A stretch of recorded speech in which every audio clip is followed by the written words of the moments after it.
साल 2026 में सब्जियों की खेती करके लखपति बनना चाहते हैं तो कुछ हटकर और अलग करना होगा। जी हाँ किसान भाइयों, यदि आप पुराने तौर तरीकों से खेती करते रहेंगे तो इस भाग दौड़ में आप आगे नहीं निकल पाएंगे। किसान से बड़ा संतोषी शायद ही कोई होता होगा, क्योंकि एक बार फसल बर्बाद हो जाने के बाद वो अगली फसल लगाने के लिए तैयार रहता है और भरोसा इतना कि इस वाली फसल में तो हम लाखों कमा ही लेंगे। और होना भी ऐसा चाहिए, लेकिन हमें पिछली गलतियों से सीख भी लेने की जरूरत है।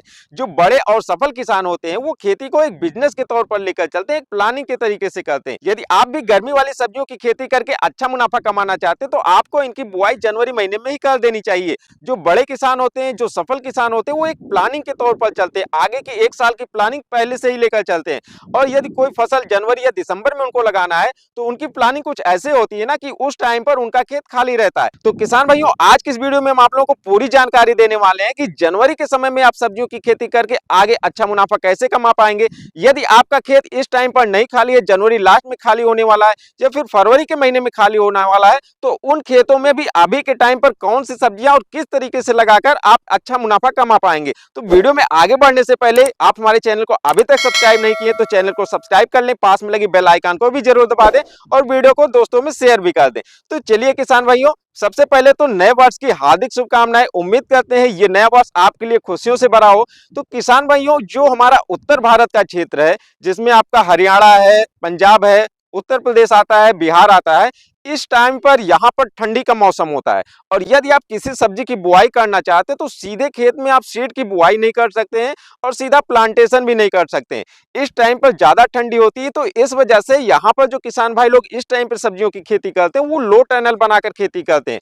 और जो लो टनल होता है वो जो है मैक्सिमम किसान भाई लोग है ड्रिप और मल्चिंग इनके साथ लो टनल का यूज करके वहां पर लगाते हैं। लेकिन यदि आप ड्रिप और मल्चिंग का यूज नहीं कर रहे हैं तो फिर भी आप फ्लड में भी मल्चिंग का यूज करके आप वहां पर लो टनल बना सकते हैं विदाउट ड्रिप के। तो ये तरीका एक हो जाता है कि आप यदि जनवरी के शुरुआत में ही या दिसंबर के लास्ट से किसी सब्जी की यहाँ पर खेती करना चाहते हैं तो इस तरीके से कर सकते हैं। दूसरा ये भी तरीका होता है किसान भाइयों कि यदि आप यहाँ पर लो टनल नहीं लगा सकते हैं, जो कि हम उत्तर भारत की बात कर रहे हैं, तो आप इस टाइम पर जो सब्जियों की नर्सरी है इसको एक छोटे एरिया में छोटा पॉली हाउस या यहाँ पर ग्रीन शेड नेट बनाकर वहां पर आप प्रो ट्रे में नर्सरी तैयार कर सकते हैं। तो नर्सरी तैयार करके आप 15 जनवरी के बाद करीब जो है 20 जनवरी के आसपास सीधा खेतों में आप इसका प्लांटेशन कर सकते हैं।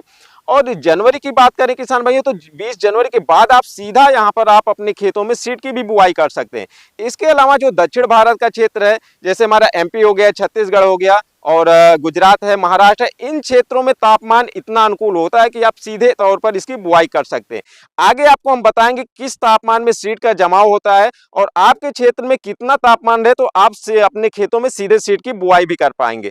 तो किसान भाइयों, ये तो बात हो गई यहाँ पर सीधी बुआई की। और यदि आप जो है यहाँ पर जो है ठंडियों में मतलब अगेती में और आगे इसकी खेती करना चाहते हैं तो कुछ आप प्रो ट्रे में नर्सरी तैयार करके और लो टनल के माध्यम से, जैसे आप लो टनल लगाते हैं उसी में आप पौधे तैयार करके भी लगाएंगे तो थोड़ा और अगेती हो जाएगा। लेकिन किसान भाइयों, ये इतना आसान भी नहीं है। यदि आप पौधे तैयार करके फिर उसको लगाते हैं तो इसमें बहुत जो है आपको ध्यान देने की जरूरत होती है। सही तरीके से पौधे तैयार करिए और सही समय पर इसका रोपण करिए। खाद और उसमें दवाइयों का आपको प्रॉपर मैनेजमेंट करना होगा। ग्रोथ अच्छा हो इसके लिए बराबर समय पर ड्रेंचिंग भी करनी होगी। तो इसके लिए जो है पूरी जानकारी की जरूरत होती है। और जो किसान भाई लोग सीधी बुआई करते हैं तो सीधी बुआई का जो समय होता है करीब आप उत्तर भारत की हम बात करें तो जो हमारा क्षेत्र है, पिछले साल जो है 16 जनवरी को खीरे की बुआई की गई थी और बहुत अच्छे तरीके से उसका जमाव आया था। तो आप जो है गूगल पे सर्च कर सकते हैं अयोध्या का जो क्षेत्र है इस टाइम पर जो है पिछले साल जो है 16 जनवरी के आसपास क्या तापमान था। तो वहां पर आप देखेंगे जो मिनिमम तापमान होता है, रात का जो मिनिमम तापमान जाता है मिनिमम 10 डिग्री और उसी का जो है मैक्सिमम जो है उसी दिन में जो दिन का तापमान है वो 20 डिग्री से ऊपर रहता है। तो इस तरीके से मिनिमम 10 डिग्री और मैक्सिमम 20 डिग्री से ऊपर यदि आपके क्षेत्र में तापमान आ जाता है तो उस टाइम पर आप सीधे तौर पर अपने खेतों में सीड की बुआई कर सकते हैं। इसके अलावा किसान भाइयों, यदि तापमान कुछ कम है तो कुछ और विधियां हैं जिससे आप सीधे तौर पर बुआई करके अपने खेतों में जमाव ला सकते हैं। इसके लिए किसान भाइयों आपको क्या करना है, जो सीड आपको बुआई करनी है उसको आप भिगो दीजिए, 5 से 7 घंटे आप उसको भिगोकर, फिर उसके बाद आपको उसको कपड़े की पोटली में उसको गट्ठर बनाकर, फिर जो घूरा होता है या गोबर की खाद जहाँ पर इकट्ठा हुई होती है, उसके नीचे आप उसको 24 घंटे के लिए या फिर 24 से जो है 36 घंटे के लिए आप उसमें दबा कर रखेंगे, तो उसमें छोटा-छोटा अंकुरण फूट जाता है। तो उस तरीके से जब उसका अंकुरण फूट जाता है, उसके बाद आपको जब खेत में अपने बुआई करनी है, तो जहाँ पर आप खेत में बुआई करेंगे, वहाँ पर भी आपको कुछ जो है पुरानी सड़ी हुई गोबर की खाद रखकर उसमें आपको सीड की बुआई करनी होगी। तो ये जो तरीका है, कुछ पुराने जो किसान हैं वो जानते हैं इसको अगैती में कैसे जमाव लिया जाता है। तो इस तरीके से भी आप अपने खेतों में यदि अगैती बुआई करते हैं, तो 15 तारीख के बाद मतलब 15 जनवरी के बाद सीधे तौर पर अपने खेतों में बुआई कर सकते हैं। किसान भाइयों, अब बात आ जाती है कि कौन-कौन से ऐसी सब्जियां हैं जिनकी बुआई आप जनवरी में करके आगे अच्छा मुनाफा कमा पाएंगे, और फिर किस तरीके से। किसान भाइयों, सबसे पहले बात कर लेते हैं खेत की तैयारी की, आपको खेत की तैयारी कैसे करनी है और कौन-कौन सी विधियां हैं जिसमें आपको बुआई करनी है। तो यदि आप बड़े रकबे में खेती करते हैं, आपका पूरा का पूरा प्लॉट खाली है, तो सबसे पहले आपको उसको गहरी जुताई कर देनी है, कल्टीवेटर से 2 बार गहरी जुताई कर दीजिए। यदि आप यहाँ पर गोबर की खाद आपके पास मौजूद है, आप ट्रॉली से डालना चाहते हैं, तो 4 से 6 ट्रॉली गोबर की खाद डाल सकते हैं, उसी के साथ आपको ट्राइकोडर्मा मिक्स कर लेना है। अगर इस टाइम पर व्यवस्था नहीं है और आप जो है रासायनिक खादों से खेती करना चाहते हैं, तो फिर भी उस टाइम पर आपको कम से कम 2 क्विंटल के आसपास गोबर की खाद या 2-3 बोरी यदि आपके पास वर्मी कंपोस्ट है, उसके साथ आप ट्राइकोडर्मा मिक्स करके पूरे खेत में बिखेर दें जब आप कल्टीवेटर से जुताई करते हैं। उसके बाद जब आप रोटावेटर से जुताई करने वाले हैं, रोटावेटर से जुताई से पहले आपको क्या करना है, प्रति एकड़ के हिसाब से 1 बोरी डीएपी, 2 बोरी एसएसपी और करीब जो है 25 केजी के आसपास यूरिया, 30 से 35 केजी पोटास, और यदि आप ह्यूमिक एसिड डालते हैं और माइकोराइजा अलग से डालते हैं, तो 4 केजी के आसपास माइकोराइजा, 1 केजी ह्यूमिक एसिड। यदि इन दोनों के स्थान पर आप चाहें तो टाटा का रैली गोल्ड भी 4 से 6 केजी प्रति एकड़ का प्रयोग कर सकते हैं। और मिक्स माइक्रोन्यूट्रिएंट के लिए आप जो है सागरिका 10 केजी या फिर बायोवीटा 10 केजी का यूज प्रति एकड़ के हिसाब से कर सकते हैं। किसान भाइयों, इस तरीके से इस पूरी खाद को आप अपने खेतों में मिक्स कर दीजिए। उसके बाद आप बेड बनाकर, ड्रिप लगाकर, फिर मल्चिंग बिछाकर, फिर आप उसमें सब्जियों की बुआई करें। दूसरी बात ये आ जाती है कि आपके पास ड्रिप सिस्टम नहीं है और आप बेड से बुआई नहीं करना चाहते हैं, तो आप जो है इसमें नालियों से, यदि आप नाली बनाकर सब्जियों की बुआई करना चाहते हैं, तो जब आप नाली बनाएंगे तो जिस जगह पर आपको नाली बनाना है आपको वहीं पर खाद डालना है। तो ऊपर हमने जितना भी रासायनिक खाद की मात्रा को बताया है, इसका आप केवल 60% खाद ले लीजिए, मतलब आधे से थोड़ा ज़्यादा। और इसको जहाँ पर आप नाली बनाते हैं, नाली के सीध में आपको बिखेर कर उसके बाद आपको नाली बना देनी है। नाली बनाने के लिए जब आप जो है जिस फसल की बुआई करेंगे उसके अकॉर्डिंग आपको दूरी रखनी होगी, वो आगे आपको हम बताएंगे। तो ये तो तरीका हो गया खेत की तैयारी का। किसान भाइयों, इसी के साथ हम ये भी बताते चले कि यदि आप छोटे रकबे में खेती करते हैं, आपको थोड़ा सा खेती करनी है, आधा एकड़ है या उससे कम है, 2-4 बिस्सों में कोई खेती कर रहे हैं थोड़े थोड़े फसलों की, तो इस टाइम पर यदि आपके पास कोई ऐसी फसल है जो जनवरी के लास्ट में खाली होने वाली है या फिर फरवरी में वो खाली होने वाली है, तो बेल वर्गीय सब्जियों की यदि आप खेती करना चाहते हैं, तो उसमें आप उस सब्जी के अकॉर्डिंग 10-10 फीट पे या 12-12 फीट की दूरी पर आप कुछ जो फसलें, जैसे आपकी मटर हो गई या आलू हो गया, तो आलू की एक मेड़ की खुदाई करके वहां पर जमीन खाली करके उसमें आप जो है पावर टिलर से जुताई करके नाली बनाकर, या फिर मटर है तो मटर में आप जो है 12-12 फीट की दूरी पर आप नाली बनाकर वहां पर सब्जियों की बुआई कर सकते हैं। और किसान भाइयों, जब भी आप जनवरी या किसी भी समय पर सब्जियों की खेती करें, तो आपको जो सबसे जरूरी काम है, आपको मल्चिंग का यूज करना है। आप ड्रिप का यूज करते हैं या ना करते हैं, मल्चिंग का यूज बहुत जरूरी हो जाता है, क्योंकि यदि आप समय के हिसाब से खुद को बदलेंगे नहीं, आप नए नए तकनीकों का प्रयोग नहीं करेंगे, तो आप बहुत परेशान रहेंगे। जब आप अपने खेत से बढ़िया तरीके से खेती करके अच्छा उत्पादन लेकर आते हैं और मंडी में आपको कम भाव भी मिलता है ना, तो आपका जो प्रॉफिट होता है वो प्रॉफिट निकल कर आता है। लेकिन आप यहाँ पर जो है पुराने तरीके से अपनाते हैं और आपके खेत में ढेर सारे खरपतवार हो जाते हैं, तो जो आप फसल लगाए रहते हैं उसमें तो रोग बीमारियां भी आ जाती है और फसलों का ग्रोथ भी जो खरपतवार की वजह से काफी ज्यादा प्रभावित होता है। तो मल्चिंग का यूज आप जरूर करिए, और मल्चिंग का यूज आप किसी भी फसल में बिना ड्रिप के आप कर सकते हैं। बस उसमें क्या करना, उसको फसल के अकॉर्डिंग आपको बेड की चौड़ाई को मैनेज करना होगा, और यदि आप नाली बना रहे हैं तो मेड़ पे आप जो है उस हिसाब से मल्चिंग लगाना होगा। तो अब बात कर लेते हैं कि आपको किन किन फसलों की बुआई करनी है। सबसे पहले बात आ जाती है, आपको खीरा लगाना है। किसान भाइयों, खीरे की बात हम क्यों कर रहे हैं, क्योंकि ये जो ठंडी का समय होता है ना, इसमें एक ब्रेक होता है, मतलब कि जो खीरे की फसल होती है इस टाइम पर जो मार्केट में आ रही वो तो या तो पॉली हाउस वाली है या फिर ऐसे जगह से आ रही है जहां पर तापमान काफी अच्छा है और वहां पर खीरा बराबर उगाया जा रहा है। लेकिन उत्तर भारत में जो खीरा होता है वो पॉली हाउस में ही लगेगा और पॉली हाउस की संख्या उत्तर भारत में काफी कम है, तो इस वजह से उत्तर भारत के मार्केट में खीरे का काफी अच्छा रेट रहता है। तो यहाँ पर जब आप अगेती में सबसे पहले आप खीरा उगाकर मंडी में लेकर आएंगे तो आपको खीरे में जो है उसका काफी अच्छा भाव मिलेगा और खीरे से जो है उत्पादन भी अच्छा आता है, ओवरऑल इसका जो है प्रॉफिट भी बहुत अच्छा निकल कर आता है।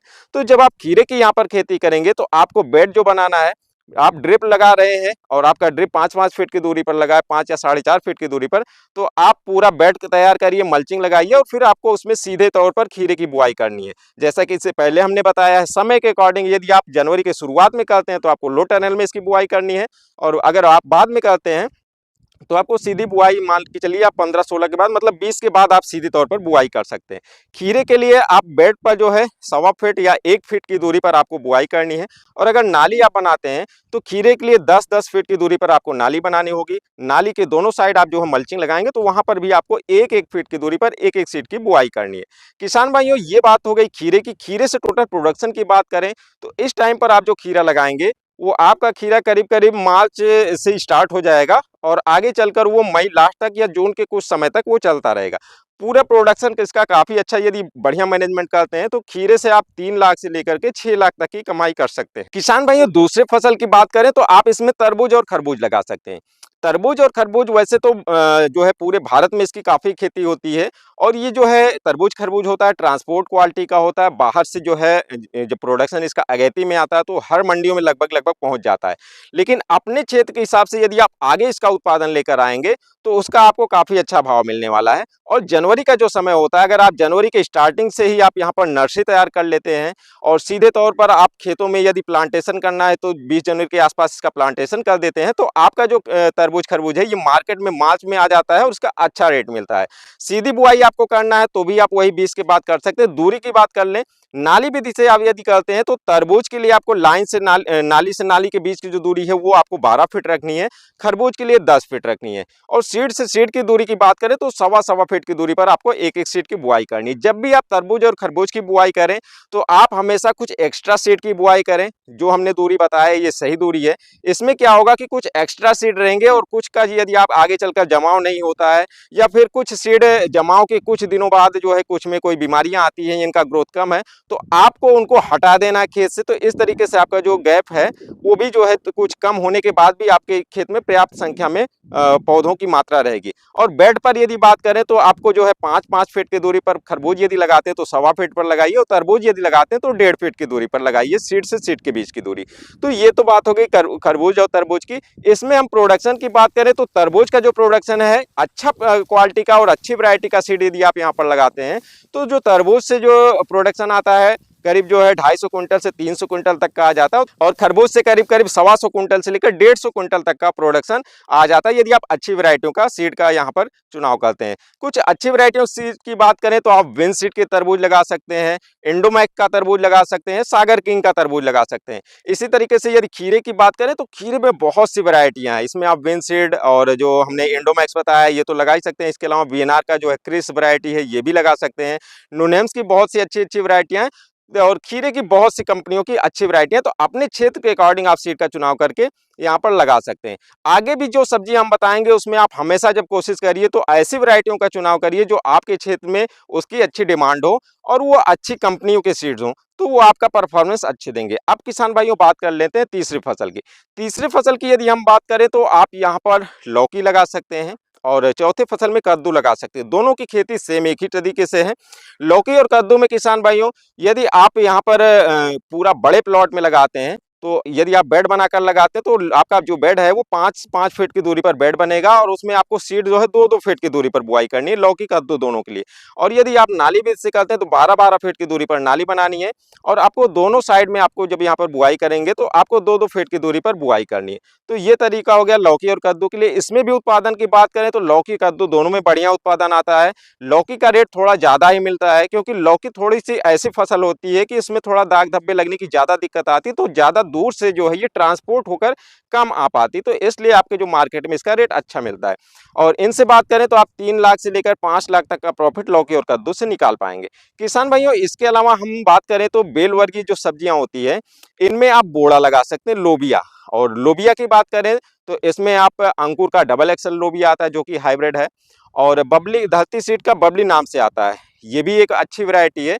और ईस्ट वेस्ट कंपनी का फोला करके आता है, ये भी एक अच्छी वैरायटी है। और इन वैरायटियों की खेती यदि आप यहाँ पर जनवरी के महीने में करते हैं तो आगे चलकर इसका काफ़ी अच्छा भाव मिलेगा। और ये वैरायटियाँ आगे चलकर आपका जुलाई अगस्त महीने तक चलती हैं, लंबी अवधि तक चलने वाली वैरायटियाँ, अच्छे क्वालिटी के इसका जो प्रोडक्शन निकल कर आता है। और इसका जो बोड़े का रेट भी है ये वेरी करता रहता है, कभी जो है 70-80 भी चला जाता है, कभी 5 रुपये से 10 रुपये भी चल के आता है। तो इस तरीके से बोड़े की भी खेती करके आप 2.5 से 3 लाख रुपया मिनिमम, और मैक्सिमम यदि आप अच्छा प्रोडक्शन लेकर आते हैं और मार्केट में जो है रेट भी जो है तुकतान अच्छा बैठ गया, तो 5 से 6 लाख रुपए तक का मैक्सिमम भी आप इससे प्रोडक्शन निकाल सकते हैं। इसके अलावा किसान भाइयों बात करें तो कम रोग और बीमारी वाली, कम रिस्क वाली जो 2 फसलें हैं जिसको आप ले सकते हैं, नेनुआ है और सरपुतिया है। ये जो वैरायटियां हैं, मतलब नेनुआ और सरपुतिया है, नेनुआ में तो आपको हाइब्रिड मिल जाएगा, इसमें आप बीएनआर का सीड ले सकते हैं। और जो सरपुतिया है ये देसी ही आता है, पूसा नाम से आता है और आराधना सीड का आता है। आराधना सीड का बहुत ही बढ़िया वैरायटी आती है, तो इनका आप बुआई कर सकते हैं। नेनुआ और सरपुतिया दोनों के सीड थोड़े टाइट होते हैं, तो जब भी आप इसको जनवरी में आप या तो फिर नर्सरी आप पहले से तैयार करके रखिए, उसकी आप बुआई करिए। सीधी बुआई अगर आप कर रहे हैं तो आप 20 जनवरी की बात करिए, लेकिन आप इसका अंकुरण पहले करा लीजिए। आप इसमें गोबर की खाद में सीड को भिगोकर पहले कपड़े की पोटली में, जैसे हमने बताया था, इस तरीके से इसका अंकुरण करा दें। अंकुरण फूट जाए फिर आप उसकी आप बुआई करेंगे। इसमें रोग बीमारियां कम आती हैं, इसका खर्चा कम रहता है। तो आप इसको जो वर्टिकल में झालर देकर भी लगा सकते हैं और सीधा खेत में भी लगा सकते हैं। ये भी बाहर के मार्केट से जो है, इसका जो है बाहर की जो बाजार है मतलब होता है, वहां से आपके यहाँ पर मार्केट में कम आती है, तो इसका रेट भी काफी अच्छा रहता है। इससे हम यदि बात करें तो 100 कुंटल से जो है 125 कुंटल के आसपास तक का इन दोनों का लगभग प्रोडक्शन होता है। सरपुतिया का कुछ कम होता है, नेनुआ का ज़्यादा होता है। तो इससे हम बात करें तो 2.5 से 3 लाख मिनिमम आप इससे भी कमा सकते हैं, मैक्सिमम 4 लाख के आसपास भी इनसे जो है प्रॉफिट जा सकता है। इसके अलावा किसान भाइयों अगली फसल की बात करें तो एक करेला आप लगा सकते हैं, और करेला आपका मार्केट में काफ़ी अच्छा चलता है। करेला तो वैसे साल भर आपकी मंडियों में आता रहता है, लेकिन यहाँ पर जो गर्मियों वाला करेला होता है वो कुछ किसान भाई लोग पहले आपका नवंबर और दिसंबर के महीने में खेत में लगाकर, जैसे आलू है, मटर है, इनके साथ लगाकर छोड़े रहते हैं, लेकिन वो छोटे छोटे मात्रा में रहते हैं। तो आप अगैती में यदि करेला लगाना चाहते हैं तो जनवरी का महीना बिल्कुल सही है। सीधी बुआई करना है तो 20 जनवरी के बाद, या उससे पहले आप पॉली हाउस या जो प्रोट्रे में आप नर्सरी तैयार करके फिर उसके जो है पौधे का आप प्लांटेशन करके इसकी बुआई कर सकते हैं। करेले के लिए दूरी की बात करें तो आपको लाइन से लाइन की जो दूरी रखनी है, आपको करेले में दिक्कत ये होती है कि जब आप खेत में जमीन पर लेकर चलते हैं तो दाग और धब्बे लगते हैं, फल सड़ने का डर रहता है। यदि आपके पास सरसों के जो है डंठल है या कोई ऐसा चीज है जिसको आप नीचे डालकर फिर उस पर आप इसको फैला सकते हैं, तो आप नाली विधि से लगा सकते हैं, जिसमें आपको 12-12 फीट की दूरी पर नाली बनानी है और दोनों साइड में आपको 2-2 फीट की दूरी पर सीड की बुआई करनी है। लेकिन यदि आप यहाँ पर झालर से करना चाहते हैं तो 5 फीट या 4.5 फीट की दूरी पर आपको जो है बेड बनाना है। और यहाँ पर ड्रिप सिस्टम नहीं है, फिर भी आप यदि इन सब किसी भी सब्जी का करना चाहें तो मल्चिंग लगाकर आप मेड़ बना दीजिए और फिर उस पर आप 2-2 फीट की दूरी पर बुआई करिए, और ऊपर आप जो है इसमें वर्टिकल में बांस, अवतार और फिर क्रॉप नेट की सहायता से इसका जो है खेती कर सकते हैं। इसी तरीके से जो भी आप जो है, जैसे आपका बोड़ा है, नेनुआ है और सरपुतिया, इन सबको भी वर्टिकल पर ले जा सकते हैं। करेले से प्रोडक्शन की बात करें तो अच्छा और बड़े साइज का यदि आप करेला लगाते हैं तो 150 कुंटल से ज़्यादा का प्रोडक्शन प्रति एकड़ के हिसाब से आ जाता है। और जो छोटे वाले करेले होते हैं, छोटे साइज के चूचू करेले होते हैं, तो इनका 100 कुंटल से 125 कुंटल तक का प्रोडक्शन आता है। रेट भी इसका किसान भाइयों शुरुआत में अच्छा मिलता है, 40 से 50 रुपये केजी भी मिल जाता है, लेकिन बाद में जाते जाते 10 रुपये 15 रुपये तक का भी रेट आ जाता है। तो औसत इसका अच्छा रेट मिल जाए तो इससे आपको जो करीब 3 से 4 लाख का प्रॉफिट प्रति एकड़ के हिसाब से हो सकता है। इसके अलावा किसान भाइयों बात कर लें तो आप इस टाइम पर कुछ खड़ी फसलें लगा सकते हैं, जैसे टमाटर। टमाटर अगर आपने पहले से नर्सरी तैयार करके रखा हुआ है तो टमाटर भी आप यहाँ पर लगा सकते हैं। उसका भी 2 तरीका है। यदि आप जो है मल्चिंग लगाकर सीधा जमीन पर रखना चाहते हैं, उसकी आप बधाई नहीं करना चाहते हैं, तो 5 फीट की दूरी पर आप बेड बनाइए, मतलब 4 फीट का आपका बेड हो जाएगा, 1 फीट की नाली हो जाएगी, और बेड में दोनों किनारों पर आपको 2-2 फीट की दूरी पर आपको यहाँ पर टमाटर की बुआई करनी है और उस पर मल्चिंग लगी रहनी है, और मल्चिंग पर ही आपका टमाटर का पौधा पूरा जो है उस पर ही रहेगा। और यदि आपको वर्टिकल में करना है तो 4-4 फीट की दूरी पर आप मल्चिंग को कट करके या फिर सीधा जो है 3 फीट वाली मल्चिंग लगाकर वहाँ पर आप 1.5 से 2 फीट की दूरी पर आप इसकी बुआई करके उसको जो है ऊपर बधाई करके टमाटर को चढ़ा सकते हैं। इस टाइम पर जो आपका टमाटर चलता है ये ज़्यादा समय तक नहीं चलता, लेकिन मई तक इसका जो प्रोडक्शन आता है और उस टाइम पर जो पहले के लगे हुए टमाटर होते हैं वो खत्म हो जाते हैं। तो इसलिए ये वाला जो आप टमाटर लगाएंगे ये भी आगे चलकर आपको काफ़ी अच्छा फायदा देगा। इसके अलावा किसान भाइयों आप बैगन लगा सकते हैं, और बैगन लगाने के लिए जब भी आप बैगन लगाइए इसमें भी कई वैरायटियाँ आती हैं। और इसकी वैरायटियों की बात करें तो क्षेत्र के हिसाब से अलग-अलग कलर के बैगन चलते हैं। जैसे कहीं पर गुलाबी बैगन चलता है, कहीं पर ग्रीन बैगन चलता है, कहीं सफ़ेद बैगन चलता है और कहीं जो है बैंगनी कलर का जो बैगन होता है वो चलता है। और फिर इसका साइज़ शेप के हिसाब से जैसे कहीं लो गोल बैगन, लंबा बैगन, अंडाकार बैगन, इस टाइप के बैगन चलते हैं। तो जो सबसे गुलाबी बैगन में सबसे बढ़िया वैरायटी है सनग्रो कंपनी का 704 है। ये काफ़ी अच्छा चलता है। और इसी तरीके से जो नवकिरण हमारा है, सनग्रो कंपनी का नवकिरण है और सनग्रो कंपनी का 992, ये दोनों गोल वाली वैरायटियाँ हैं, बहुत अच्छी वैरायटी हैं। और यदि हम थोड़ा बैंगनी कलर में बात करें तो बीएनआर का 212 जो बैगन है, यदि आपके क्षेत्र में ये बीएनआर का 212 जो बैगन है ये चलता है ना, तो बहुत अच्छी उत्पादन देने वाली ये वैरायटी है। और वीएनआर का नबीना भी काफ़ी अच्छा उत्पादन देने वाली वैरायटी है। लेकिन जिस क्षेत्र में गुलाबी कलर के बैगन की डिमांड रहती है वहाँ पर बीएनआर का नबीना और बीएनआर का 212 ये नहीं चलेगा। तो किसी अच्छी वैरायटी का आप नर्सरी तैयार करके इसकी बुआई कर सकते हैं। लंबे वाले बैगन के लिए आप लाइन से लाइन 4.5 फीट रखिए और पौधे से पौधा 1.5 फीट रखिए। वहीं गोल वाले बैगन के लिए आप लाइन से लाइन की दूरी 4 फीट रखिए और पौधे से पौधे की दूरी 1.5 फीट रखिए और एक-एक पौधे की बुआई करिए। बैगन में एक रोग आता है लिटिल लीफ वाला, तो इस वजह से आप जब 1.5 फीट की दूरी पर रखेंगे तो किसी पौधे में यदि इसका रोग आता है तो वहाँ से आप एक पौधे हटा देंगे तो बाकी का जो एरिया है वो अपने आप कवर हो जाता है। और ज़्यादा डिटेल जानकारी के लिए आप चैनल पर देख सकते हैं, बैगन की बहुत सी वीडियो पड़ी हुई है। तो किसान भाइयों इस तरीके से यदि आप बैगन की खेती करते हैं तो शुरुआत का जो बैगन है आपका, पहले का जो अभी तक मार्केट में आ रहा है वो बैगन आगे चलकर खत्म हो जाएगा। लेकिन ये वाला जो आपका बैगन है ये आगे आपका जून, जुलाई, अगस्त जैसा आपका मैनेजमेंट रहता है उस टाइम तक चलेगा। और गर्मी के समय में बैगन का अच्छा रेट रहता है, लेकिन एक दिक्कत आती है, इस टाइम पर कीड़े और बीमारियों का ज़्यादा खतरा रहता है, मतलब फल छेदक कीड़े ज़्यादा लगते हैं। थोड़ा सा ज़्यादा केयर आपको करना पड़ेगा, दवाओं का खर्चा बढ़ जाता है।